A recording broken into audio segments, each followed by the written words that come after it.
Happy Mansaridi. Happy Mansaridi. Happy Mansari, my dear D. Happy Mansaridi. Happy 4th Mansaridi. Thank you, Mi. Kala mo ikaw lang, ah. Happy 4th Mansari, Mi.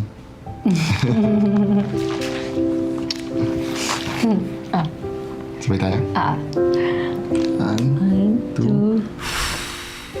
Mukhang masarap yan, ah. Yan, sige nga, sige nga. Yan, sige. Tikman ko to. Ikaw nagluto? Ba? Grabe, Di. Ang hirap palang magluto nitong paella. Pero mukhang okay naman yung ginawa ko. Yun nga lang, mga halos 2 oras kong pinaulit-ulit yung tutorial. Oh, kamusta? Okay naman. Masarap naman. Ay, alam mo, ang hirap i-perfect niyan. Lalo na yung pagkamoist ng kanin, tapos yung seafood. Yeah, I think na-extend yung cooking time mo, kaya medyo nabitin yung pagka-moist ng rice. But it's good, Mi. Sige, sige. Next time. Ang Ayusin ginagawa kasi ni Mama, inahalo niya palagi yan eh. Para mas spread out yung taste at yung temperature. Para pantay yung texture ng lahat. Yun nga yung ginawa ko.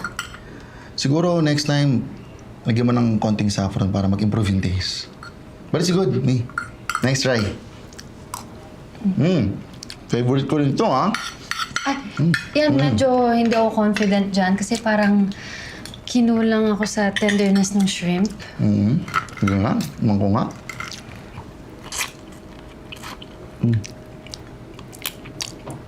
Was this frozen? Oo, in-order ko online. Alam mo si Mama, hindi mo makapagamit ng mga frozen food yun. Laging fresh ginagamit nun. Sinasamahan ko pa nga sa palengke dati yun eh. Ay, but it's good. So, nagustuhan mo? Pwede na. It's not that bad. Gusto mo magpa-deliver na lang tayo? Ha? Kasi parang hindi ka naman natuwa sa mga niluto ko. Hindi. Eh, okay naman eh. O hindi, kung gusto mo nga, tawagan mo yung mama mo para ipagluto ka ng paella at saka ng garlic butter shrimp ng maayos para bukas meron kang masarap na breakfast, lunch at dinner, di ba? Tawagan mo yung mama mo! Mi!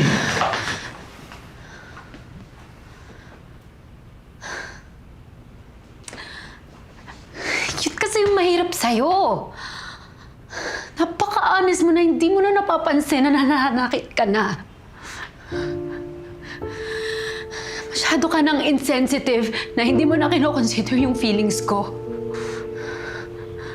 Mi, sorry. Hindi. Sige, ganito. Paano kung ibalik ko sa'yo? One day, sabihin ko sa'yo na sa loob ng 4 na buwan na kasal tayo, never ako naging masaya kahit kailan. Sasaktan ka?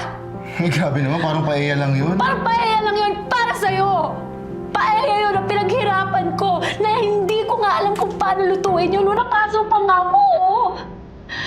Pero ginawa ko pa rin kasi gusto kitang mapasaya. Kasi kasama kita.